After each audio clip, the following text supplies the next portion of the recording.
Tennessee, Kentucky, North Carolina, and West Virginia, and growing to reach the world. This is your Living Faith TV.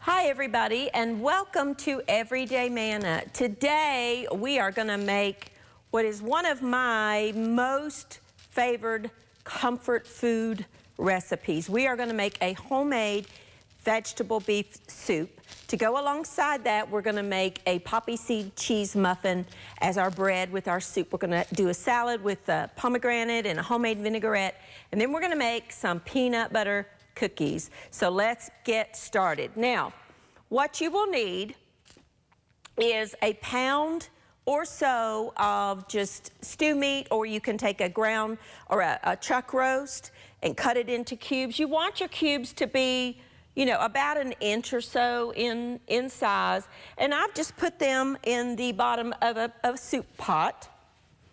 I'm going to put some salt and pepper on the beef cubes. I'm not browning them. We're just going to cook them. Takes, you know, a couple of hours. This is something you can totally do in your crock pot if you want to. That's perfectly fine. And I'm going to add a combination of beef stock and chicken stock to my soup pot. Now let's get this going. Okay.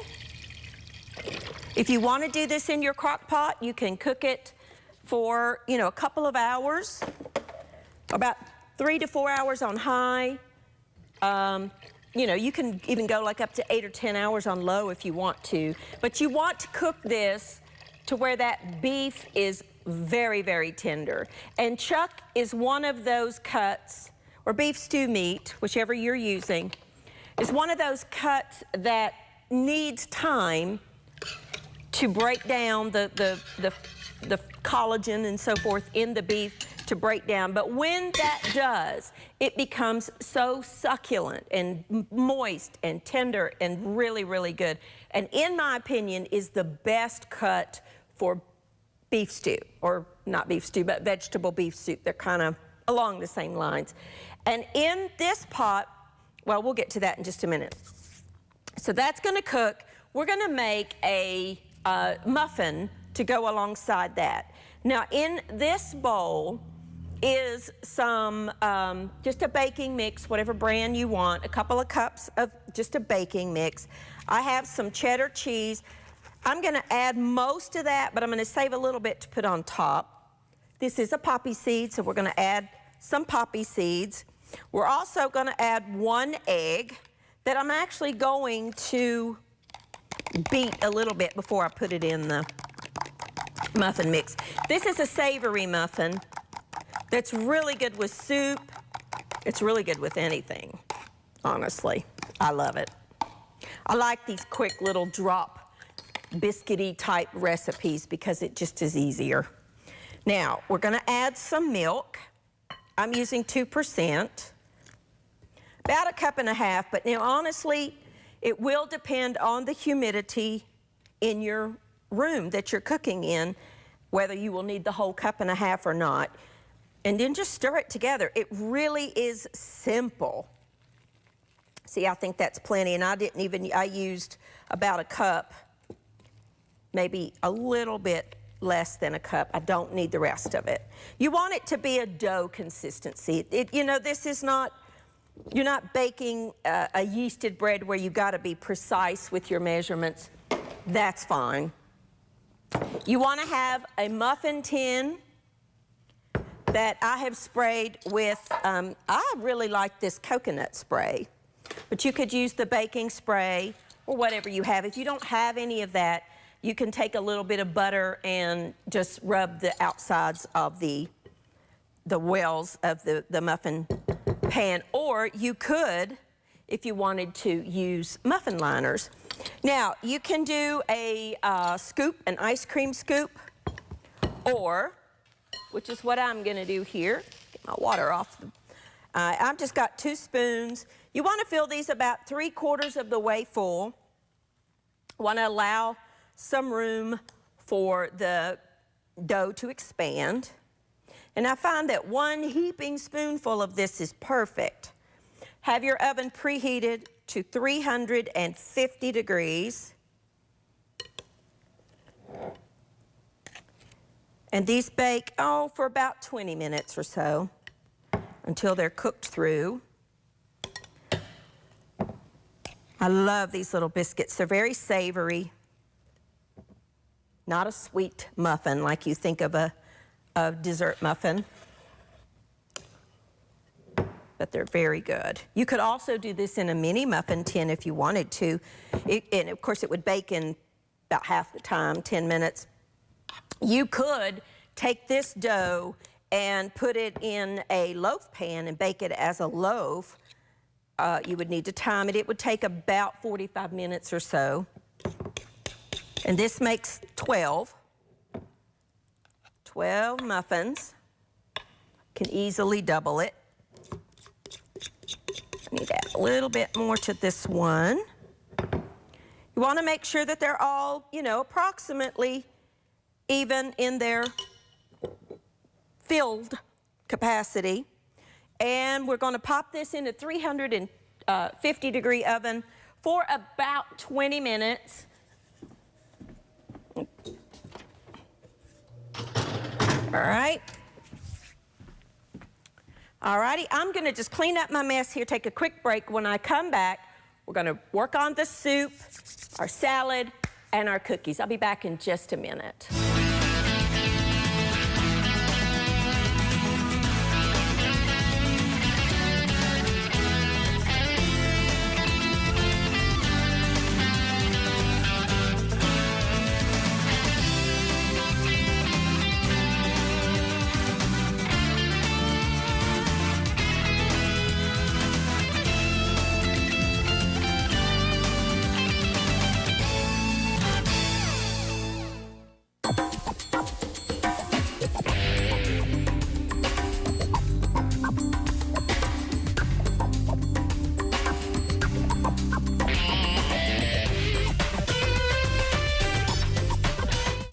Alrighty, now I have a pot of water that I have brought to a boil, and I'm going to cook a little bit of macaroni. The reason that I like to cook my macaroni separate, about a cup or so, is that if you cook your macaroni in the pot with the broth, it absorbs all the liquid and your soup will be way too thick. So I like to cook mine in a separate pot for about 8 minutes or so. Now, to our beef that through the magic of television has already cooked, I'm going to add an onion, just 1 onion. You can put this in the beginning if you want to simmer with your beef, but you don't have to. Let's get this part thrown away. Move the trash can a little closer. We're going to dice up our onion.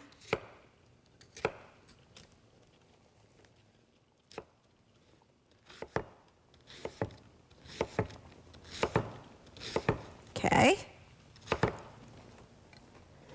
And as I chop, I'm going to go ahead and add this to the soup pot. Now, you can add whatever vegetables that you want to. You can add, whatever kind of veggies that you like. I'm doing the traditional onion, carrot, celery, that kind of thing. Ooh, that's a strong onion. My eyes are watering.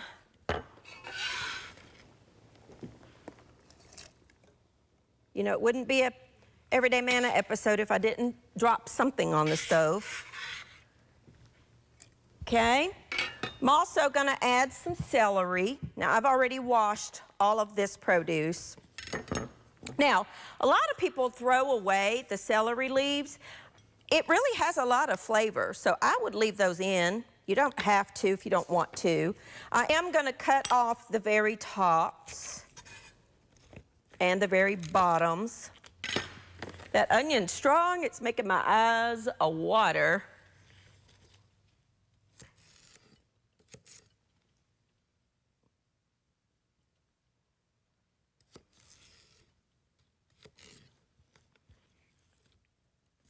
Just chopping up some celery, and I can't seem to get my cuts going this morning. Okay, celery's one of my favorites, so I add a lot. You add as much or as little, or none at all if you don't like celery. I love it. Sometimes, for a little snack at home, I'll just take celery, cut it up into pieces and cook it. Just boil it in water and eat it. I love celery. It's absolutely one of my favorite things to eat. My macaroni needs to be stirred. It's gonna boil over. And then some carrots and potatoes. Stir it all in there. Love soup. I've always loved soup. Now, I washed my carrots. I'm not gonna peel them. I'm just going to cut off the tops and the bottoms a little bit. But I'm not peeling mine because I did scrub them. You can if you want to. I like to cut them in half to where you've got a flat cutting surface. And then just cut them into pieces about the same size as your celery.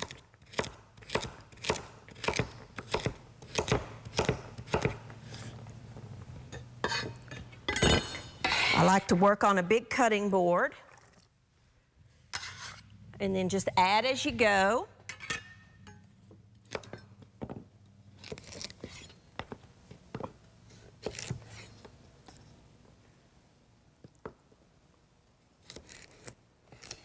Okay, flat side down.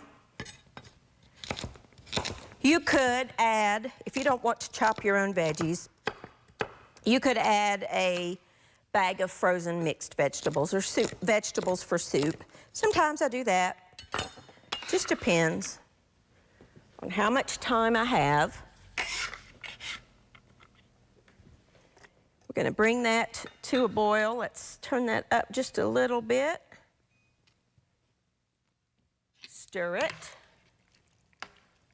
I'm going to add a little bit more salt and a little bit more pepper. About half a teaspoon of each. You can do that to taste. All right, we're just going to kind of let that go for a few minutes. Now, I have here 1 can of whole tomatoes. Now, in this recipe, I like the whole tomatoes. If you're lucky enough at home to have your home canned tomatoes, oh, this is a great recipe to use those in. But I like to cut them myself. You could use the diced tomatoes if you wanted to. Up to you. You could take your fingers and squish them up if you wanted to. Great thing to let your kids do.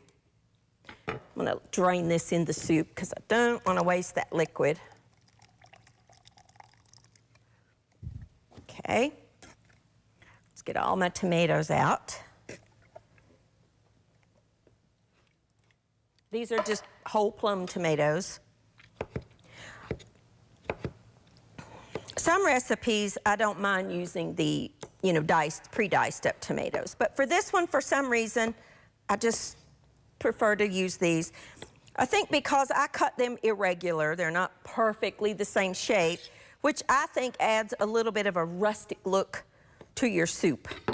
So that's why I really just prefer to do it myself.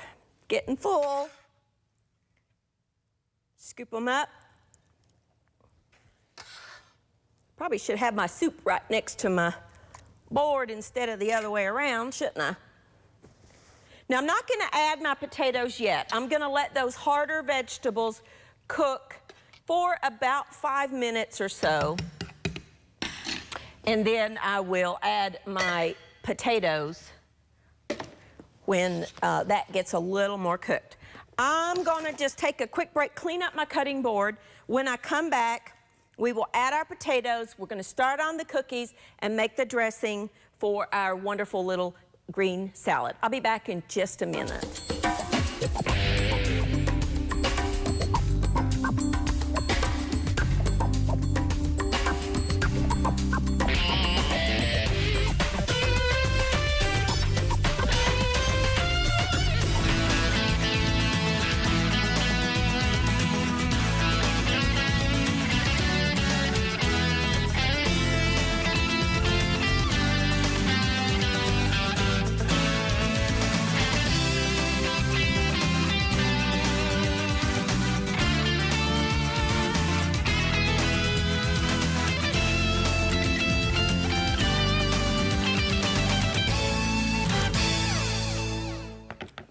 Alrighty, now I had to switch pots because my pot was getting too full, so I just put it in a larger, taller pot. And I chopped up the potatoes and added those. We're gonna let that go for about 10 minutes or so, and then we will add in our frozen peas and corn, but they only need about a minute. So let's get our cookie dough going. Now I have here 1 block of cream cheese. This actually is a low-carb cookie, and we're gonna add some peanut butter. Now here, if you want to keep your carbohydrates down, read the label of your peanut butter, because the overwhelming majority of peanut butters on the grocery store shelf have added sugar. A lot of stores now have the grinder stations where you just grind fresh peanuts. That's peanut butter. This particular one, it's called Nut and Better, and there is no added sugar. The ingredients are dry roasted peanuts and salt. That's what you want, and otherwise you're gonna be consuming a whole lot of carbs if you're watching your carb count. You want about 1 cup of peanut butter, which is about half this jar. And oh, it smells incredible. I mean, you can't have too much peanut butter in my opinion. So let's add about half that jar, maybe a little more, just a little more. This is a very easy recipe to do, okay? I'm doing mine in a stand mixer. You don't have to if you don't have a stand mixer. You can use a regular mixer, or you could even use your arm and a spatula if you wanted to, but this makes it a little easier. All right, we're just gonna whisk that together. We're gonna add in 1 egg, some vanilla, and some liquid sweetener. Now I'm using liquid stevia, about 20 drops or so. Let it go.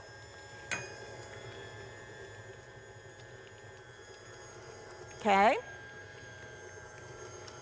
And then I have some peanuts here that I'm actually gonna chop up just a little bit, not a tremendous amount. Just take a knife and kind of go through them a little bit. I also have 1 baking tray that I have put parchment paper on. There's no flour in this cookie recipe. This is a low-carb peanut butter cookie. It's really good. And I eat low carb. My husband and I both, Mike and I both eat low carb. I eat it probably 90% of the time. I have to admit, sometimes I do cheat and eat some carbs. He's much better at that than I am.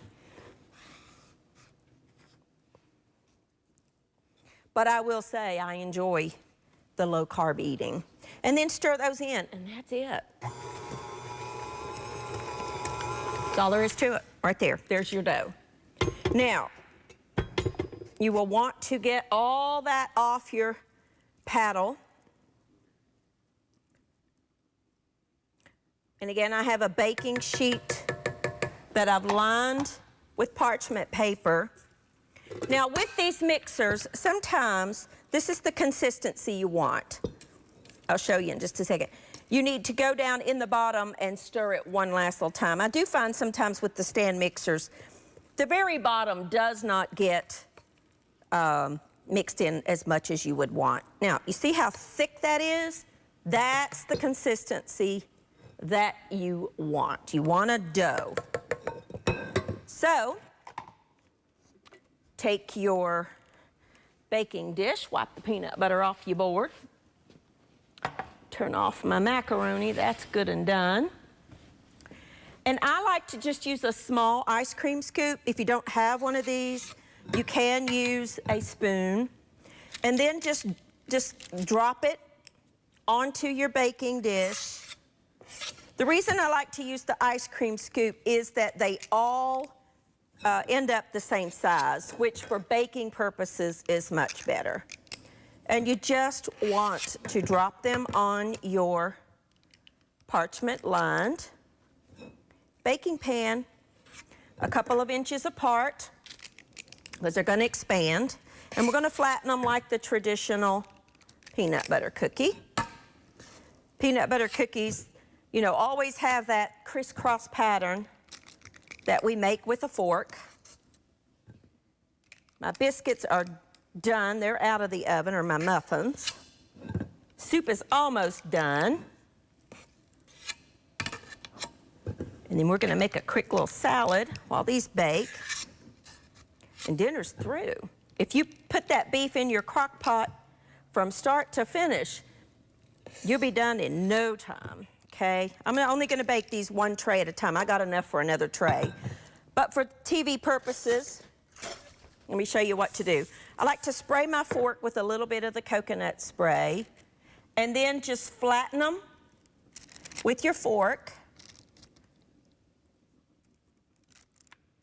And these are going to bake at 350 degrees. That one's a little soft. For about 10 minutes, check them. And then we'll check them. I'll show you how to tell when they're done. 350 degrees, about 10 minutes. Now let's check our soup. Boiling away there. Let's actually turn that down. I'm going to add in my peas and carrots.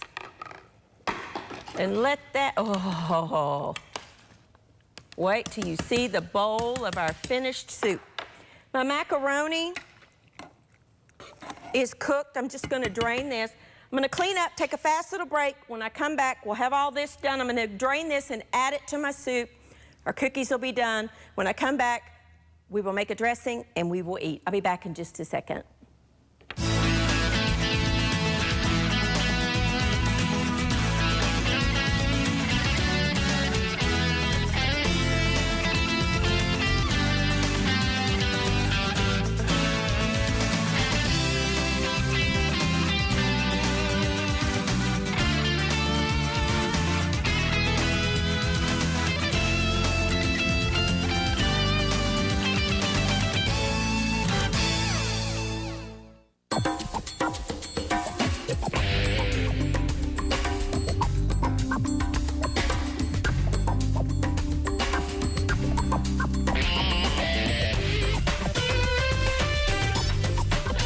Alrighty, now let's make a quick salad dressing. In this measuring cup, I have some olive oil, and then I'm just going to add some red wine vinegar.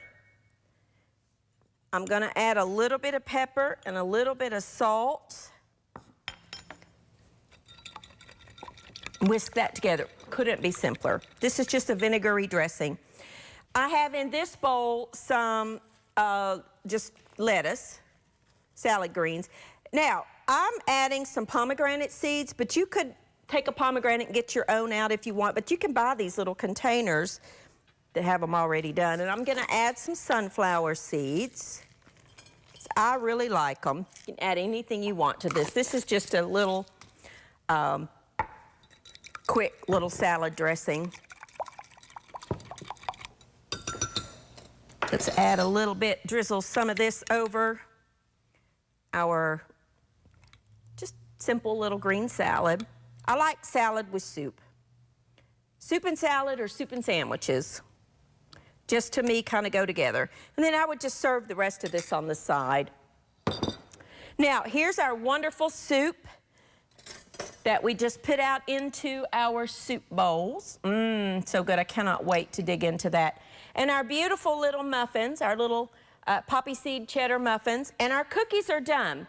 Now, because there's no flour in these cookies, they need to cool and they will firm up as they cool. So I'm just gonna let them sit on the sheet tray until they get done. They bake in about anywhere from 10 to 15 minutes. It just depends on your particular oven. So there's our cookies. They're just, I got another tray in there. They are so good, but they need to firm up before you touch them. And then we'll put them in our little thing. So here you go, some quick and easy, delicious little recipes. Look at what someone just brought me, a viewer from Wise. Pick this up for me. Isn't that so pretty? Just a mixture of measuring cups and spoons that are so colorful and pretty and just go real well with the set. So thank you from Wise, Virginia. She just stopped by and gave those to Mike and he just brought them in here. Now I would top my salad with a little bit extra pepper because you know I really love that pepper. And if you have some flaky sea salt, that would be delicious on it too. So here you go, some quick and easy recipes for you to try. You can put that in your crock pot if you want to, or you can cook it on your stove when you're home and just let your house be filled with those wonderful smells of homemade vegetable beef soup. Even if you're only cooking for like 2 people, I would make that whole recipe and then let it cool, put individual serving sizes in containers that you can put in the freezer